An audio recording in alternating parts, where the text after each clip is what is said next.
thing I can say today for sure is that the Indiana Fever fans will not let any stone go without being revealed and turned over.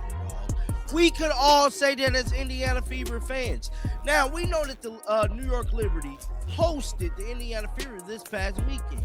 And there was a lot of things that happened in this game. And ultimately, the Indiana Fever left New York City feeling like they robbed them of the Statue of Liberty, bro. They beat them so bad.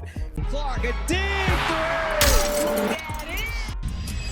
Everything changed the second Sophie Cunningham got hit. Not after a timeout, not after some big speech. Right there on the floor, one hard collision with Breanna Stewart, and every Fever fan felt it in their chest at the same time. The Indiana Fever versus New York Liberty game was already physical before that play. Both teams were throwing their weight around, testing each other, making it clear this wasn't going to be a clean 40 minutes. But that moment with Sophie, that's when everything actually shifted. You could feel it through the screen. And here's the thing. Indiana didn't look rattled. They looked dangerous. The player who flipped most noticeably was the one New York should have never given a reason to flip. The WNBA referees is going to try to do everything in their power to make sure the Fever, for whatever reason, does not become the face of this league.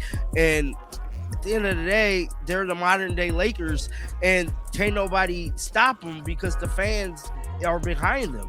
Now, with that being said, there's countless plays and stuff that is starting to come out. Caitlin Clark didn't yell. She didn't stare anyone down. She didn't chase drama. She just changed. Her pace, her reads, the way she was moving the ball, all of it sharpened in real time. She stopped playing within New York's game and started forcing them into hers. That's so much harder to deal with than sideline explosions because you can't slow it down with a foul. You can't scheme your way out of it at halftime. Once Clark decided she was taking the wheel, that was it. Because this was supposed to be just another early Fever Liberty battle, a physical game, a high-energy matchup where bodies hit the floor, defenders fight over screens, and nobody gives up easy space. But it never felt small. Then it's another slow-mo of the cheap shot by Breanna Stewart. Thank you. So this is the full play here. So this is a slow-motion version of it. So as you guys can see here, just look at this. Boom, bro. Boom. Just completely look at Breanna Stewart's face. And this is who we got in charge of negotiating the CBAs. Look at this. Like, how do something like this happens always to the Indiana Fever, bro? All the time. And Sophie Cunningham did a double drag hard. The Liberty came in with size, experience, and championship-level physicality. The Fever came in with something different. Caitlin Clark back on the floor, Sophie Cunningham bringing edge, and an Indiana team trying to prove it wouldn't get pushed around this season. That's why the moment mattered, because this wasn't just about points. It was about identity. Could Indiana handle the contact? Could they handle the pressure? Could they protect their stars? Could they finally punch back without losing control? For a while, the game felt physical but manageable, until one play changed the temperature entirely. The play itself became the flashpoint. Sophie Cunningham gets caught in a hard physical moment with Breanna Stewart. It happens fast. The contact comes, the whistle comes, but the reaction is what made it feel different. Players pause, fans react, the energy tightens, and suddenly this isn't just another screen or another foul. It becomes the moment everybody wants to replay. One being that this play right here that's involving Breanna Stewart and a referee and Sophie Cunningham. Now, this was very, very interesting to me that this play went unnoticed. Now, in this play, mind you, this isn't footage that was captured by the game.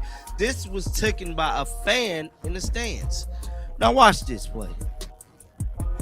Let's watch this play real quick. Let me kill the sound because it got copyright music. You guys see that? Did y'all? And now she throwing up her hands. She throwing up her hands like she ain't just damn me. Boom. Lead forward and assault Sophie Cunningham, bro. Dirty fucking play there. That was a dirty play. Now, It looked like the referee actually might caught this. It says, we need to protect our enforcer Sophie Cunningham at all costs. His cheap elbow shot by 30 on the New York Liberty team, Breonna Stewart, is not acceptable. Where were the referees? Fever fans weren't just watching the live play anymore. They were slowing down the angles, watching Sophie take the contact frame by frame, watching the referee response, and a lot of fans felt the same thing. That looked rough. That looked dangerous. That looked like something that deserved a harder look. You can debate the call, you can debate the intent, you can debate whether it was just physical basketball or something more, but what you cannot debate is the shift that happened right after. Because Indiana didn't fold. Indiana didn't back away. Indiana changed. And the player who changed first was the one New York could least afford to wake up. When people hear that Clark exploded, they might picture yelling, pointing, some viral sideline moment where emotions boil over. But that's not what made this dangerous. Clark exploded by locking in. Her pace changed. Her face changed. Her control changed. She started reading the floor like the game had slowed down for her and sped up for everyone else. That's the difference between emotion and leadership. Some players get hit with a moment like that and lose their head. Clark used it. She took the energy from that foul and turned it into pressure. Every possession sharper, every pass more deliberate, every decision carrying more weight behind it. She didn't point at Breonna Stewart. She didn't sell the drama. She didn't need to. She just made New York feel the response possession by possession. Clark didn't explode by losing control. She exploded by taking it. And once Clark grabbed the controls, the Liberty's biggest problem was that Indiana had another player ready to pour fuel on the fire. Raven Johnson became the accelerator. Clark changed the control of the game. Raven changed the speed of it. Her energy gave Indiana another layer. Now the Fever weren't just emotionally awake. They were moving faster, cutting harder, reacting quicker, and forcing New York to play under constant pressure.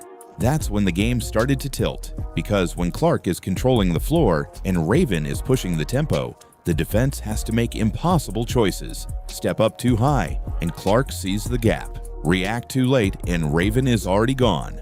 Overhelp, and Indiana finds the next pass before you've even recovered. That's how one hard foul becomes something much bigger. It becomes a response, it becomes momentum, it becomes a message. Once momentum flipped, New York stopped dictating the game and started chasing it. One possession became two. Two possessions became pressure. Pressure became mistakes. And mistakes became a run Indiana fans could feel building in real time. The Liberty tried to settle things down, but emotionally, the game was already moving away from them. Indiana looked different. The ball had more purpose. The cuts were harder. The Fever stopped looking like the team absorbing contact and started looking like the team controlling the fight.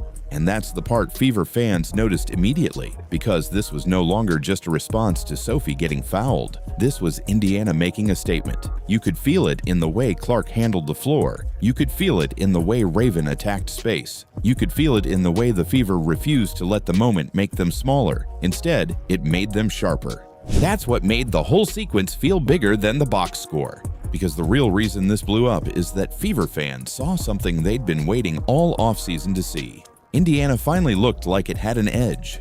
For months, the question around this team has been simple. Can they protect Caitlin Clark? Not just physically, emotionally, competitively, culturally. Can the Fever handle the league throwing pressure at them? Can they respond when games get ugly? Can they stay composed when opponents try to turn basketball into a fight? That's why Sophie Cunningham matters. She represents edge. That's why Raven Johnson matters. She represents pace and pressure. But Caitlin Clark is still the center of everything. She represents control. And when those three things show up together, edge, pace, and control, Indiana suddenly looks very different. This doesn't look like the same Fever team that absorbs the moment and waits for Clark to save them late. This version has a pulse. This version has a backbone. This version looks like it knows exactly who it's becoming. And that's what should scare the rest of the WNBA more than the foul itself. Because the foul was one moment. The response was the real story. Sophie Cunningham took the hit. Caitlin Clark saw it. Raven Johnson raised the pressure. And Indiana's entire energy changed. That's how teams grow, not in the easy moments, not when everything is clean, not when the whistle goes exactly how they want. teams grow when something tests their identity. And this moment tested Indiana hard. Were they going to complain? Unravel? Let New York control the emotional tone of the game? Or were they going to answer? They answered, not with chaos, not with panic, not with fake toughness. They answered with control. And that's the version of Caitlin Clark the WNBA has to worry about. Not just the shooter, not just the passer, not just the highlight machine. The competitor who sees a teammate take a hit, reads the room, feels the shift, and turns the next stretch into a message. If this is the Fever's new identity, Indiana isn't just more talented this season, they're more dangerous. So the real question is simple. Was this just normal physical basketball, or did that foul wake up Caitlin Clark and the Indiana Fever?